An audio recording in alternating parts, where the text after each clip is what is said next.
दोस्तों अभी हाल ही में एक हफ्ते पहले आचार्य प्रशांत जी का एक इंटरव्यू बहुत तेजी से वायरल हो रहा है। एनडीटीवी के एक इंटरव्यू में आचार्य प्रशांत जी ने बहुत बड़ी बात कह दी। इशारों इशारों में कह सकते हैं आप 2024 के चुनाव में क्या करना चाहिए एक युवा को जो पहला वोटर है, जो पहली बार अपना वोट डाल रहा है, या फिर जनता को किसका चुनाव करना चाहिए। इशारों इशारों में बहुत बड़ी बात कह दी है।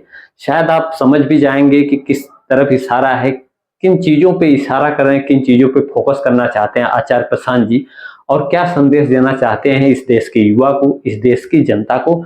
आप वीडियो देखिएगा और कमेंट में आप जरूर बताइएगा कि क्या इशारा है और किसकी तरफ इशारा है आचार्य प्रशांत जी का। लोकसभा चुनाव सर पर है। फिलहाल जो फर्स्ट टाइम वोटर्स हैं उन्हें क्या सोचकर और किसे वोट देना चाहिए, क्या लगता है? एक चुनावी सवाल। जो फर्स्ट टाइम वोटर है वो 18-20 साल का होगा, और जिसको तुम वोट देने जा रहे हो उसके पास 18-20 साल है नहीं। अब बात को समझो, ये सब बूढ़े लोग हैं, ये 5-10 साल में निपट लेंगे, लेकिन ये ऐसे काम करके जा रहे हैं जो आपको अपनी जिंदगी में अगले 50 साल भुगतने पड़ेंगे। तो आपकी दृष्टि थोड़ी लॉन्ग टर्म होनी चाहिए। मैं बार बार बोलता हूं, कौन सा नेता है, कौन सी पार्टी है जो बायोडायवर्सिटी की बात कर रही है, जो क्लाइमेट चेंज की बात कर रही है, उनका मैनिफेस्टो पकड़ो।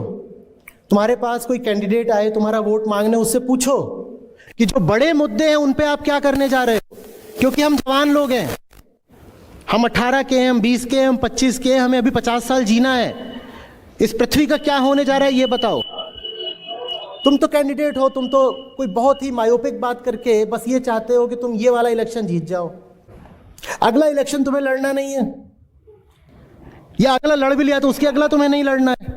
या तो तुम्हारी पार्टी डिस्क्वालीफाई कर देगी, या हार जाओगे या मर जाओगे। हमें जीना है। What kind of earth are you bequeathing to us? तुम्हारे शॉर्ट टर्मिज्म का सारा खामियाजा हमें भुगतना पड़ेगा।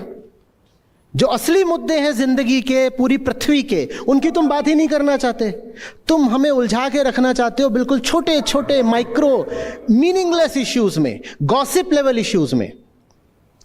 तो जो आपसे बड़े मुद्दों की बात करे उसका साथ दीजिए। और कैसे किसी धूर्त को पहचानना है, वो आपसे बिल्कुल ही टुच्चे मुद्दों की बात करेगा, एकदम जो सास भी कभी बहू थी उस स्तर के। उसने ऐसा बोल दिया, उसने ऐसा बोल दिया, उसने 2 रुपए चुरा लिए, उस पेड़ पे बंदरों की तादाद बढ़ रही है, हमारे पेड़ का क्या होगा, फलाना आके मेरा केला रखा हुआ था वहां पे टेबल पे उठा ले गया। जो इस तरह की बात कर रहा हो, जान लो कि वो बस अपना उल्लू सीधा करना चाहता है। असली नेता सही राह दिखाता है ना। असली नेता जनता के पीछे नहीं चलता है, असली नेता जनता को राह दिखाता है। और उसके पास फिर अपनी एक इनर इंटीग्रिटी होनी चाहिए, उसके पास अपनी भीतरी सच्चाई होनी चाहिए। वो चलता है अपनी सच्चाई के पीछे और जनता चलती है उसके पीछे।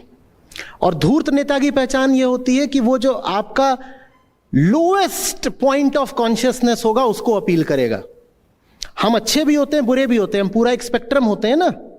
हमारे भीतर कुछ ऐसा होता है जो बहुत छोटे क्षुद्र टुच्चे मुद्दों में उलझना चाहता है, होता है कि नहीं? और हमारे भीतर कुछ ऐसा होता है जो सबलाइम होता है, ऊंचा होता है, ब्रॉड होता है, मैग्नेनिमस होता है।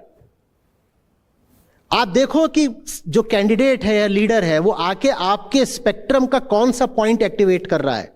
क्या वो आपको टुच्चाई की तरफ धकेल रहा है, क्या वो आपको लिमिटेशंस की तरफ धकेल रहा है, माइक्रो की तरफ धकेल रहा है, या वो आपको मैक्रो की तरफ उठा रहा है? जो आपको उठाता हो, जो आपको जिंदगी और पृथ्वी के बड़े मुद्दों से परिचित कराता हो, वो डिजर्व करता है आपका नेता होना। और जो आपसे जितने छोटे लेवल की बात करता हो, जान लो ये तो ऐसे ही कोई वोट का व्यापारी है, ठगने आया है।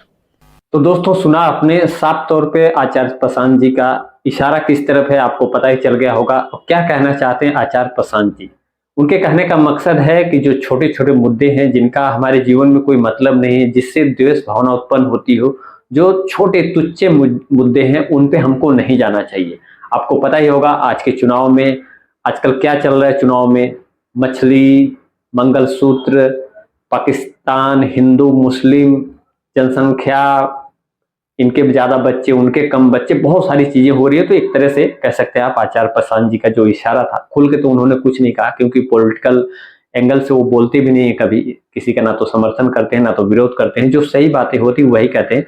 फिलहाल आपको इस वीडियो से क्या समझ में आया, किसकी तरफ आचार्य प्रशांत जी का इशारा था और क्या इशारों में बता गए आचार्य प्रशांत जी, कमेंट में जरूर बताइएगा। और नए हैं तो चैनल को सब्सक्राइब करके सपोर्ट भी कर दीजिएगा। मिलते हैं नेक्स्ट वीडियो में। जय हिंद।